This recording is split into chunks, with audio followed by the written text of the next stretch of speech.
I wanted to bring in somebody from our leadership team just to, from an organizational perspective, reflect on all of what I just shared. So Raphael Randall, who is the ED at Youth United for Change. Raphael, if you don't mind sharing some of your thoughts about kind of our process to getting here and any of the criteria or things that we've just talked about. Yeah. Hey, folks. So, that criteria came out of hours and hours of dialogue amongst the leadership team, trying to really create a space where we can avoid the cliches that a lot of us are accustomed to experiencing in convenings or spaces deemed as convenings, and really try to create a space that moves not only our individual organizations forward, but the sector as a whole. And, I can talk at length about a number of those criteria, but I really want to focus on the criteria that outlines the importance of being vulnerable and open to sharing kind of the shortcomings of our organizations and organizational models and experiments. So a lot of us kind of in this sector,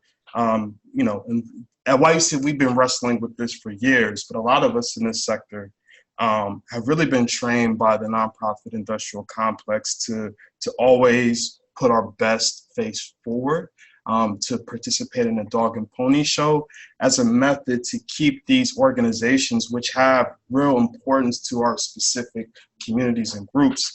keep them afloat in a steady state, right? So, being vulnerable and actually talking about the shortcomings of our orgs could leave us susceptible to being defunded by funders who don't share our political vision or thinking. We're more oriented around kind of short-term policy victories.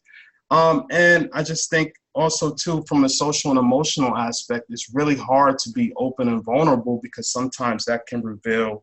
our high levels of underdevelopment politically, but also just relative ineffectiveness. Our ability to win policies is great, but implementation seems to be a consistent problem for a number of us in the field.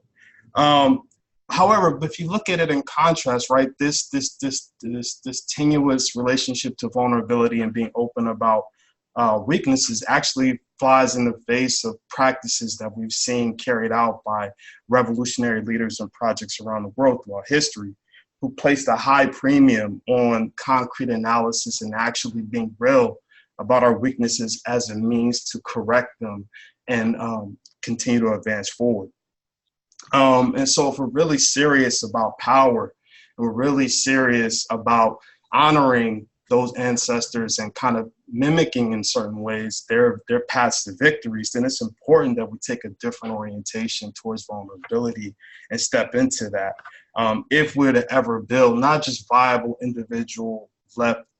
youth organizing projects, but also a vibrant liberatory popular force that can actually bring about the type of change we all want to see occur, not only in the US, but abroad.